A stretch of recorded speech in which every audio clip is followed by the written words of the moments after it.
Hallelujah. इस समय में आप लोगों के बीच में परमेश्वर का वचन जो मैंने चुना है, जो इस समय में मिलकर हम जो ध्यान करने के लिए जा रहे हैं, वो भजन संगीता 130। ठीक है, भजन संगीता 130। इस एक भजन संगीता को हम लोग ध्यान करने के लिए जा रहे हैं, भजन संगीता 130। और इस भजन संगीता को सुलेमान लिख रहा है। सुलेमान जो दाऊद का बेटा था, दाऊद का जो बेटा है सुलेमान, वो इस भजन संगीता को लिख रहा है। कई लोग कहते हैं कि भजन संगीता सिर्फ दाऊद ने लिखा है। दाऊद ने 72 भजन संगीता लिखा है, 72 70 पे 2 भजन संगीता। और बाकी का जो भजन संगीता है 150 भजन संगीता है, उसमें 72 दाऊद ने लिखा है। और कुछ भजन संगीताओं को मूसा लिखा है, कुछ सुलेमान लिख रहा है, और कुछ कोरह के पुत्र लिख रहे हैं, और कुछ बाकी के लोग लिख रहे हैं। सो मगर 130 भजन संगीता, इसमें 8 वचन है। कितने वचन हैं? 8 वचन है। और इन 8 वचनों के द्वारा परमेश्वर हमसे क्या बातें करना चाहता है, हम इंतज़ार करेंगे और अपने दिल को खोलेंगे कि प्रभु हमसे बातें करें।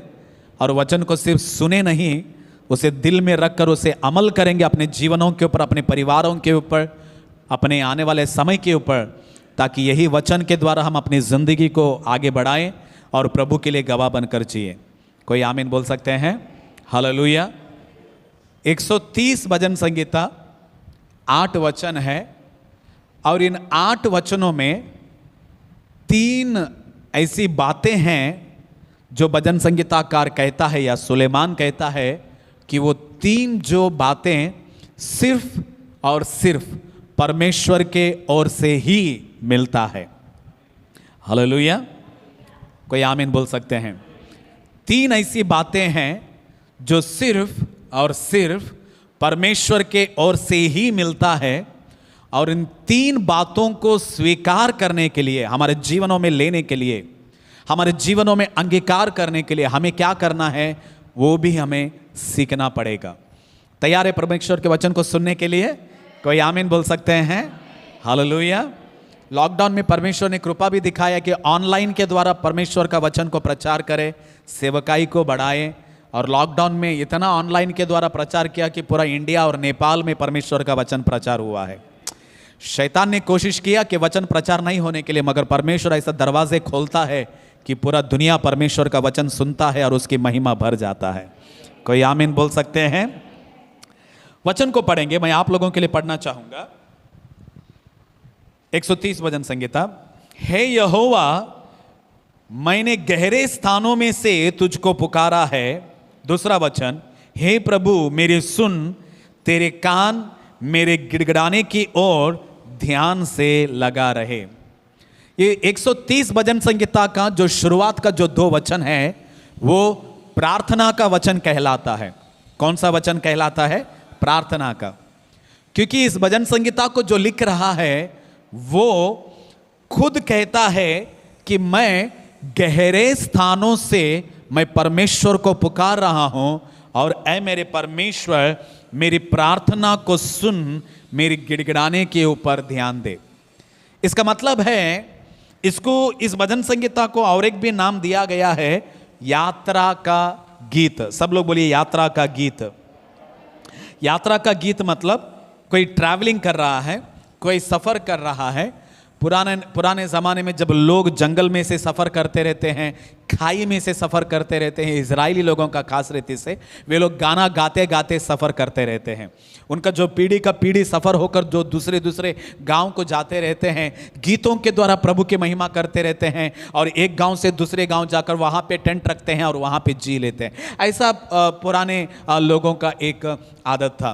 और यहाँ पे संगीताकार या भजन संगीताकार कहता है, मैं गहरे स्थानों से परमेश्वर मैं पुकार रहा हूं, मेरी प्रार्थना को सुन और मेरी गिड़गिड़ाने की ध्यान दे।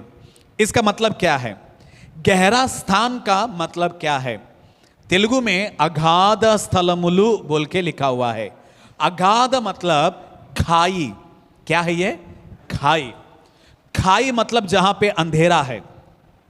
खाई मतलब जो बहुत ही नीचे, पाताल, अगाध या गहरा या नीचे जो गड्ढा है, उससे जो गहरा या जो क्या बोलते हैं, खाई, वो कहते हैं।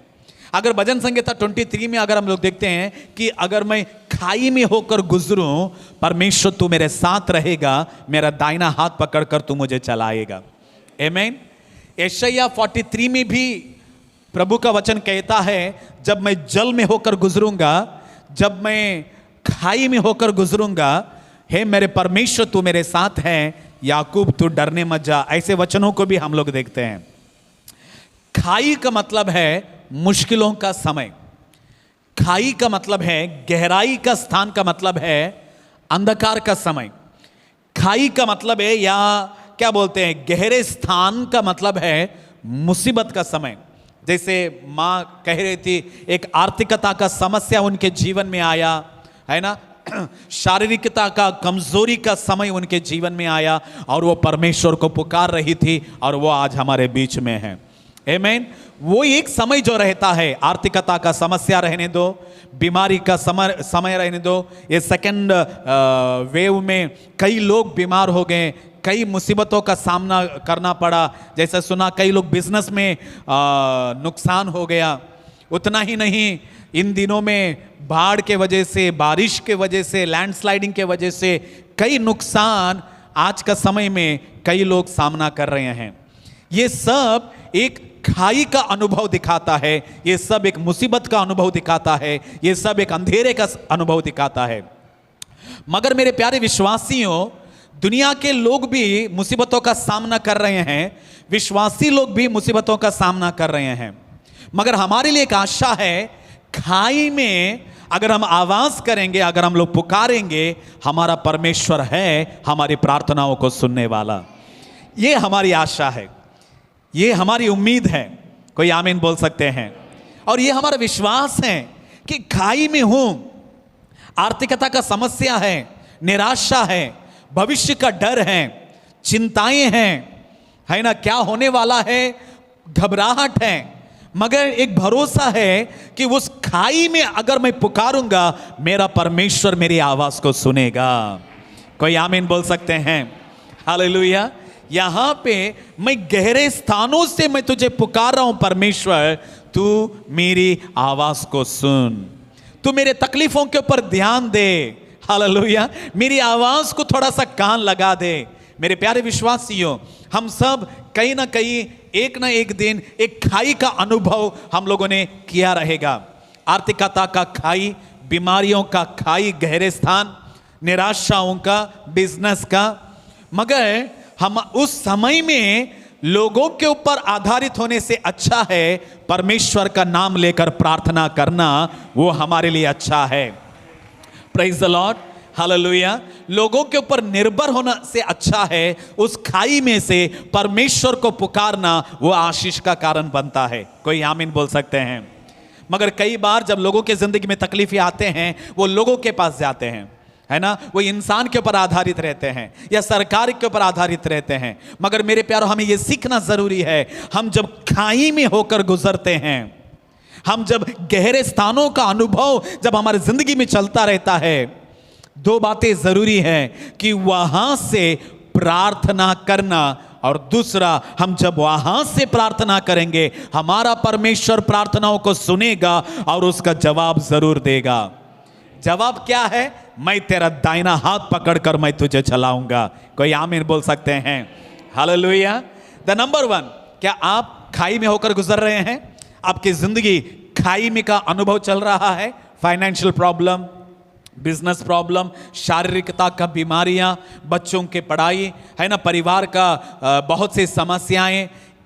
पहला काम यह करना है, उस खाई में से प्रार्थना करना सीखना है। उस खाई में से क्या करना सीखना है? प्रार्थना करना सीखना है।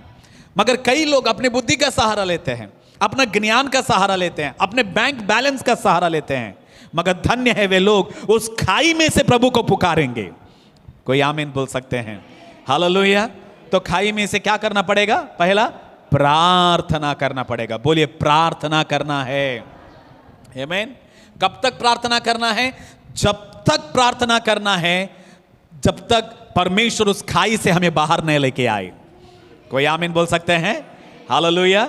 उस खाई में से क्या करना पड़ेगा हमको? प्रार्थना करना। शद्रक मेशक अबेदनगो की जिंदगी में भी मुसीबत आया, उनको आग में डालने का समय आया, है ना, मगर वे लोग परमेश्वर के ओर देखते रहे, है ना। दानिएल की जिंदगी में भी मुसीबत आया, उसको सिंह का गुफा में उसको डाला गया, जहां पे शेर रहते हैं वहां पे उसको फेंका गया, मगर वो वहां पे क्या कर रहा है? प्रार्थना कर रहा है। कोई आमीन बोल सकते हैं? यीशु मसीह के जीवन में भी ये खाई या गहरे स्थानों का अनुभव हुआ। क्रूस जब यीशु मसीह के सामने आया तो यीशु ने क्या किया? गेत्सेमने के बगीचे में प्रार्थना किया। कोई आमीन बोल सकते हैं? हालेलुया। आपके जीवन में जब तकलीफ आती है, पड़ोस के घर में भागने मत जाना, यीशु के चरणों में आना, वह है हमारी प्रार्थनाओं को सुनने के लिए।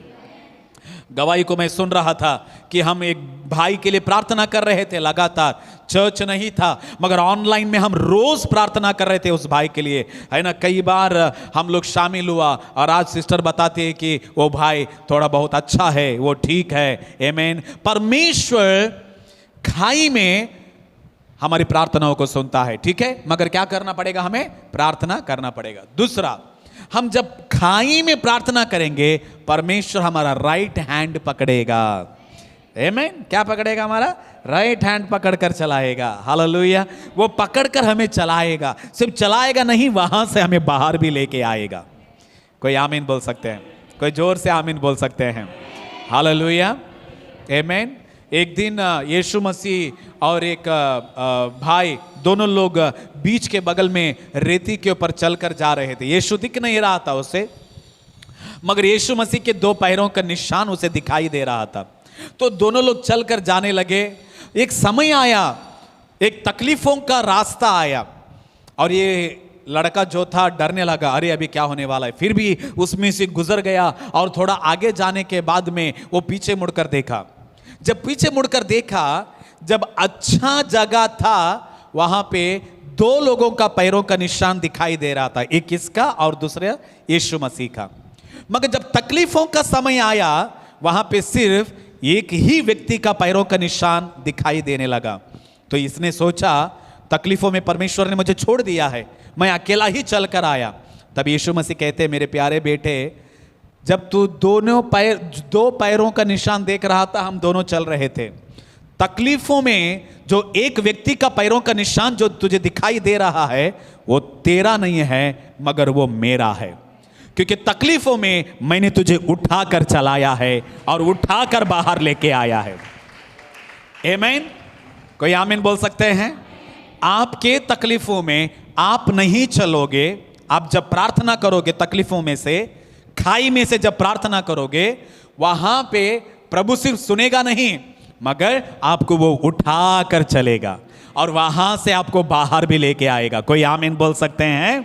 तो इसीलिए मुसीबतों में प्रभु को छोड़ना नहीं मगर प्रभु में बने रहना, वहां से प्रार्थना करना। आगे पढ़ेंगे, मैं आगे पढ़ना मैं पसंद करूंगा। तीसरा वचन, हे याह, यदि तू अधर्म के कामों का लेखा ले तो हे प्रभु कौन खड़ा रह सकेगा? परंतु तू क्षमा करने वाला है जिससे तेरा भय माना जाए। हालेलुया। कोई आमीन बोल सकते हैं? पहला जो वचन है वो खाई में प्रार्थना करने से परमेश्वर सुनता है। दूसरा जो दो वचन है वो क्षमा के बारे में बोला गया है। पहला नंबर, हमारा परमेश्वर सुनता है। बोलो सुनता है, जोर से बोलो सुनता है। दूसरा नंबर, हमारा परमेश्वर हमें क्षमा भी करता है। क्या करता है? क्षमा। यहां पे लिखा है अगर परमेश्वर आप इंसान के अपराधों को याद करोगे, इंसान के गलतियों को गिन लेते बैठोगे, कौन तेरे सामने खड़ा हो सकता है? अब सवाल यह है, क्यों कोई इंसान परमेश्वर के सामने खड़ा नहीं हो सकता? द नंबर वन, क्योंकि हमारा परमेश्वर पवित्र परमेश्वर है। हालेलुया। वो कैसा परमेश्वर है? पवित्र परमेश्वर है। पुराना नियम में जब परमेश्वर मूसा के साथ बात कर रहा था, परमेश्वर ने मूसा को बोला, तो अकेला आज सीनाई पर्वत के ऊपर मैं तुझसे बातें करूंगा, मगर तू मेरी आवाज को सुनेगा, मगर तू मुझे देख नहीं पाएगा। यस। दूसरा, बाकी के जो इजरायली लोग हैं वे लोग पहाड़ के नीचे रहेंगे, पहाड़ के नजदीक भी वे लोग नहीं आना चाहिए। क्यों परमेश्वर? क्योंकि मैं पवित्र हूं और मेरे पवित्रता के सामने कोई इंसान खड़ा नहीं हो सकता। हालेलुया। यहां पे लिखा गया है परमेश्वर, अगर आप इंसान के गलतियों का हिसाब लगाएंगे, है ना, तो कौन सा इंसान जो तेरे सामने खड़ा हो सकता है? कोई खड़ा नहीं हो सकता। खड़ा होने का कोई लायक भी नहीं है या औकात भी नहीं है। Nobody can stand in front of God. अगर परमेश्वर हमारे पूरे जीवन का हर गलतियों को गिन लेते बैठेगा, क्यों खड़ा नहीं हो सकते? जिस तरह मैंने बताया है कि वो परमेश्वर पवित्र परमेश्वर है, इसीलिए अपवित्र इंसान पवित्र परमेश्वर के सामने खड़ा नहीं हो सकता। मूसा एक दिन बोला, प्रभु मुझे आपको देखना है, मुझे देखना है, देखना है। थोड़ा जिद कर दिया मूसा ने, है ना। Hallelujah, praise the Lord. तो परमेश्वर ने बोला, मूसा तू जिद कर रहा है, मैं तेरे सामने से गुजरूंगा, मगर तू मेरा सिर्फ छांव देख सकेगा, मगर तू मुझे देख नहीं सकेगा। तो प्रार्थना कर रहा था मूसा सीनाई पर्वत के ऊपर। परमेश्वर ने बोला, ठीक है, अब मैं तुझसे बातें किया ना, अब मैं तेरे सामने से गुजरूंगा, तो एक काम कर, थोड़ा सा पहाड़ के पीछे जा। पहाड़ के पीछे जाने के बाद में परमेश्वर मूसा के बगल से जाने के समय में परमेश्वर ने क्या किया मालूम है? परमेश्वर ने मूसा के आंखों को अपने हाथों से बंद करके और मूसा के सामने से निकल गया। मूसा सिर्फ परमेश्वर का छांव ही देख पाया। क्यों परमेश्वर को देख नहीं पाया? क्योंकि अगर इस नंगे आंखों से परमेश्वर को देख लेंगे तो नया नियम में पौलुस का हालत क्या हो गया था? बोलो, पौलुस क्या हो गया था? 3 दिन के लिए अंधा हो गया था ना। क्योंकि दमस्कस के रास्ते में जब पौल, जो साउल था, जो पौल बन गया, वो यीशु मसीह की ज्योति को ही देख लिया, तो 3 दिन के लिए वो क्या हो गया था? अंधा हो गया था। मेरे प्यारो, कोई भी इंसान परमेश्वर के सामने खड़ा नहीं हो सकता, क्योंकि जाने अनजाने में, अंदरूनी या बाहरी सोच में हर इंसान पापी है, हर इंसान अपराध में भरा हुआ है। वो पवित्र परमेश्वर को देख नहीं सकता। तो क्या है अभी वहां पे सेकंड लाइन में लिखा हुआ है, मगर परमेश्वर तेरे पास क्षमा मिलती है, तेरे पास माफी मिलती है। कोई आमीन बोल सकते हैं? और आज हम परमेश्वर को किस तरह देख सकते हैं? यीशु के द्वारा देख सकते हैं। कोई आमीन बोलेंगे? हालेलुया। किसके द्वारा परमेश्वर को देख सकते हैं? यीशु के द्वारा। परमेश्वर किधर है? वचन में है, बाइबल में है। हम बाइबल को पढ़ रहे हैं, परमेश्वर हमसे बातें कर रहा है। कोई आमीन बोल सकते हैं? और आज हम परमेश्वर के साथ किसके द्वारा बातें कर रहे हैं? प्रार्थना होने के बाद में लास्ट में बोलते हैं, यीशु के नाम से मांगते हैं। तो इसका मतलब है हम पिता से बातें कर रहे हैं। किसके नाम के द्वारा? यीशु के नाम के द्वारा। यीशु को छोड़ेंगे जलकर राख हो जाएंगे, यीशु को लेंगे बचे रहेंगे। इसीलिए यीशु मसीह ने कहा, मुझे छोड़कर तुम लोग कुछ नहीं कर सकते। हालेलुया। आज कई लोग यीशु के बगैर मतलब जी लेंगे बोल के सोचते हैं। यीशु ना, मतलब यीशु को छोड़ दिया, यीशु का काम छोड़ दिया, यीशु का सेवा छोड़ दिया, प्रार्थना छोड़ दिया, कलीसिया को छोड़ दिया, है ना, मस्त नौकरी है, पैसा है, धन दौलत है, गाड़ी बंगला है, जी लेंगे। मगर वचन कहता है, यीशु के बगैर तू कुछ भी नहीं है। कोई आमीन बोल सकते हैं? यीशु के बगैर हम कुछ नहीं कर सकते। यीशु के बगैर हम प्रार्थना भी नहीं कर सकते, यीशु के बगैर हम काम भी नहीं कर सकते, यीशु के बगैर हम चंगा भी नहीं हो सकते। यीशु के द्वारा ही हम पिता के सामने खड़े होने का औकात हमें मिला है। कोई आमीन बोल सकते हैं? हालेलुया। दूसरा वचन, तीसरा वचन जल्दी से खत्म करूंगा। हे याह, यानी हे यहोवा, यदि तो अधर्म के कामों का लेखा ले, तो हे प्रभु कौन खड़ा रह सकेगा? कोई नहीं। परंतु तू क्षमा करने वाला है। सब लोग बोलिए, परमेश्वर क्षमा करने वाला है। जोर से बोलिए, परमेश्वर क्षमा करने वाला है। तो अभी माफी किसके द्वारा हमें मिल रहा है? यीशु के द्वारा, परमेश्वर के द्वारा हमें माफी मिल रहा है। नंबर 1, परमेश्वर से हमें क्या मिलता है? परमेश्वर से हमें क्षमा मिलता है। मैंने शुरुआत को बताया 3 बातें हैं इस भजन संहिता में, जो 3 बातें सिर्फ परमेश्वर से हमें मिलती है। कोई आमीन बोलते हैं? जोर से आमीन बोलेंगे। तो परमेश्वर से हमें क्या मिलेगा? क्षमा मिलेगा। वचन में ये लिखा हुआ है कि मैं तेरे अपराधों को समुद्र के गहराई में डाल दूंगा, मैं तेरे पापों को पूरब और पश्चिम से जितना दूर है उतना दूर फेंक दूंगा, और मैं तुझे हिस्सोप से धोकर हिम के जैसा सफेद बना दूंगा। ये क्षमा परमेश्वर से मिलता है। कोई आमीन बोल सकते हैं? क्योंकि हमारा प्रभु हमें माफ करने वाला परमेश्वर है। कोई आमीन बोल सकते हैं? हमारा प्रभु के द्वारा हमें क्या मिलती है? क्षमा मिलती है। क्षमा कौन सा? वो क्षमा जो वापस परमेश्वर याद नहीं रखेगा तेरे गलतियों को। कोई आमीन बोल सकते हैं? I will forgive you and I will forget what you done. मैं तुझे माफ भी करूंगा और मैं वो भूल भी जाऊंगा जो तूने किया है। कोई आमीन बोल सकते हैं? ये हमारा परमेश्वर है। इस दोपहर के समय में मेरे प्यारे विश्वासियों, हमारे परमेश्वर के पास हमें क्षमा मिलती है, और ये क्षमा 1-2 दिन का नहीं, अनंत काल का क्षमा मिलती है। हालेलुया। और ये क्षमा ऐसी क्षमा है कि तेरे अपराधों को परमेश्वर वापस कभी याद नहीं करेगा। एक क्षमा ऐसी है कि परमेश्वर तुझे धोकर पवित्र कर देगा। हालेलुया। कोई आमीन बोल सकते हैं? अभी प्रभु हमें क्षमा क्यों दे रहा है, यह भी सीखना जरूरी है। क्षमा दिया, क्षमा दिया, क्षमा दिया बोल के उड़ते नहीं रहने का, है ना। कुछ लोग बोलते हैं हाँ परमेश्वर मुझे माफ कर दिया, माफ कर दिया, माफ कर दिया, मगर सवाल ये भी है माफ क्यों किया? हालेलुया। माफ किया, माफ किया, माफ किया बोल के प्रभु को भी छोड़ दिया, माफ किया, माफ किया, माफ किया बोल के कलीसिया को भी छोड़ दिया, माफ किया, माफ किया बोल के सब छोड़ दिया। ऐसा नहीं होता है। माफी तुझे क्यों मिला है? आमीन। जोर से बोलेंगे हालेलुया। परमेश्वर ने मुझे माफ क्यों किया है?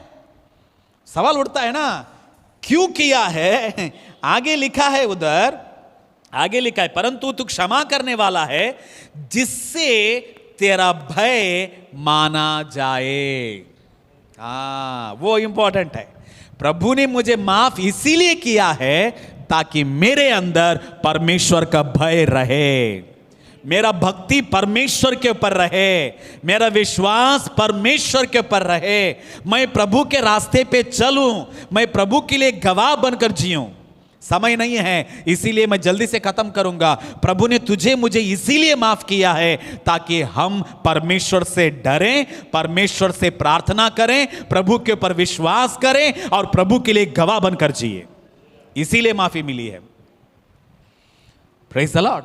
मालूम बड़ा माफी क्यों मिला है हम लोगों को? आमीन। माफी तो मिला, मगर क्यों मिला ये जरूरी है। प्रभु ने हमें माफ इसीलिए किया है ताकि हम परमेश्वर के रास्ते में चले, प्रभु का भय मेरे अंदर रहे। उसने मुझे माफ किया है, अब बाकी का जो भी जिंदगी है अब मुझे परमेश्वर के लिए जीना है। उसने मुझे माफ किया है, अब बाकी का जो भी जिंदगी है मुझे उसका सुसमाचार प्रचार करना है। उसने मुझे माफ किया है ताकि बाकी का जिंदगी जो भी है वो प्रभु के रास्ते पे मैं चल सकूं, इसीलिए परमेश्वर ने मुझे माफ किया है। कोई आमीन बोल सकते हैं? हालेलुया। क्यों परमेश्वर ने माफ किया है? ताकि हमारे अंदर प्रभु का भय रहे, प्रभु का भक्ति रहे और परमेश्वर के लिए जी सके। मैं विश्वास करता हूं आप लोगों को सीखने के लिए मिल रहा है। कोई आमीन बोल देंगे? हालेलुया। जोर से बोलेंगे हालेलुया, हालेलुया। सो नंबर 1, प्रभु के पास हमें क्या मिल रहा है? माफी मिल रहा है। द नंबर 2, आगे पढ़ता हूं मैं यहोवा की बाट जोता हूं, मैं जी से उसकी बाट जोता हूं और मेरी आशा उसके वचन पर है। मैं हर वचन को वर्णन नहीं करूंगा क्योंकि समय नहीं है, इसीलिए जो 3 चीज परमेश्वर के पास हमें मिलता है वो मैं बताकर मैं खत्म करूंगा। सुनने के लिए तैयार है? पहला हमें क्या मिलता है परमेश्वर से? वेरी गुड, क्षमा मिलती है। आगे 6ठा वचन, पहुरिये जितना बोर को चाहते हैं, हाँ पहुरिये जितना बोर को चाहते हैं उससे भी अधिक मैं यहोवा को अपने प्राणों से चाहता हूं। इज़राइल यहोवा पर आशा लगाए रहे, आगे, क्योंकि यहोवा करुणा करने वाला, परमेश्वर के पास दूसरा हमें करुणा मिलती है। तेलुगु में उसे कृपा बोल के बोला गया है। द नंबर 1 क्षमा मिलती है और दूसरा कृपा मिलती है। कोई आमीन बोल सकते हैं? कोई जोर से आमीन बोलेंगे? और जोर से बोलेंगे। दूसरा परमेश्वर से क्या मिलती है? कृपा मिलती है। बोलो कृपा, करुणा कृपा दोनों एक है। बोलो कृपा मिलती है। ओके, कृपा किसको मिलती है? हम उसके योग्य हैं इसीलिए कृपा नहीं मिल रहा है। हम किसी के योग्य नहीं थे इसीलिए परमेश्वर ने हमारे ऊपर दया दिखाया है। कृपा का मतलब है, अनुग्रह का मतलब है, करुणा का मतलब है हम जिसके लायक नहीं थे मगर परमेश्वर ने हमें उसके लायक बनाया। यह अनुग्रह है, ये डेफिनेशन है ग्रेस का। ठीक है, हम जिसके लायक नहीं थे, हम यहां पे बैठने के लायक थे नहीं, है ना? हम पापी थे, संसार में थे, क्या हम स्वर्ग के वारिस थे? नहीं, क्योंकि अनुग्रह तो इजरायली लोगों के लिए आया था। हम तो इंडिया में किसी कोने में बैठे थे, मगर आज हम लोग यीशु का नाम ले रहे हैं, आज हम लोगों को उद्धार मिला है, स्वर्ग में हमारा नाम लिखा गया है। क्या हम इसके लायक थे? नहीं, मगर प्रभु ने हमें उसके लायक बनाया। ये कृपा है, ये अनुग्रह है, ये करुणा है, परमेश्वर हमारे ऊपर दिखा रहा है। कोई आमीन बोल सकते हैं? हालेलुया। और ये अनुग्रह कृपा कहां से मिलती है? किसके द्वारा मिलती है? परमेश्वर के। नंबर 1 परमेश्वर से हमें क्षमा मिलती है। द नंबर 2 परमेश्वर से हमें कृपा मिलती है। कोई आमीन बोल सकते हैं? परमेश्वर से हमें कृपा, मगर ये कृपा पाने के लिए हम हमेशा परमेश्वर में इंतजार में रहना चाहिए, प्रभु के उपस्थिति में रहना चाहिए, प्रभु के सन्निधान में रहना चाहिए। हालेलुया। द नंबर 1 क्षमा मिलती है, द नंबर 2 कृपा मिलती है, द नंबर 3 और पूरा छुटकारा देने वाला, द नंबर 3 परमेश्वर में हमें पूरा छुटकारा मिलता है। द नंबर 1 क्या मिलता है परमेश्वर में? क्षमा मिलती है, द नंबर 2 कृपा मिलती है, द नंबर 3 छुटकारा मिलती है। आखिरी वचन पढ़कर मैं खत्म कर रहा हूं। इज़राइल को उसके सारे अधर्म के कामों से वही छुटकारा देगा। छुटकारा देगा मतलब छुड़ाएगा।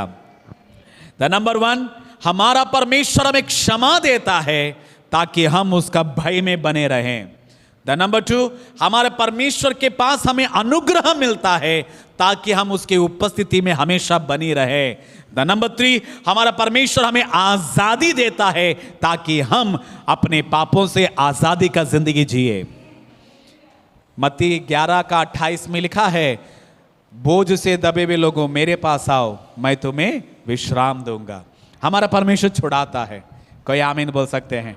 चाहे कितना भी बोझ हो सकता है कि आज आपके जिंदगी के ऊपर है, कितना भी बड़ा वजन, चिंताएं। पहला पतरस 5वां अध्याय 7वां वचन लिखा हुआ है, तुम्हारी सारी चिंता मुझे दे दो, मैं तुम्हारे लिए चिंता कर रहा हूं। तुम्हारे मार्ग की चिंता मुझे दे दो, मैं तुम्हारे बारे में चिंता कर रहा हूं, मैं तुम्हारा मार्ग को सरल करूंगा। मेरे प्यारो, हमारा परमेश्वर अधर्मों से, चिंताओं से, श्रापों से, बीमारियों से वो हमें आज़ादी देता है। 3 बातें हमारे परमेश्वर के पास मिलती है। द नंबर 1 बोलिए, प्रभु में, प्रभु के द्वारा मुझे क्षमा मिलती है। द नंबर 2 प्रभु के द्वारा मुझे कृपा मिलती है ना? और नंबर 3 प्रभु के द्वारा मुझे आज़ादी और छुटकारा मिलता है। आइए आंखें बंद करेंगे, प्रार्थना करेंगे। इन तीनों चीज़ों के लिए प्रभु को धन्यवाद दें और परमेश्वर की स्तुति करें। Thank you father, thank you, thank you, thank you.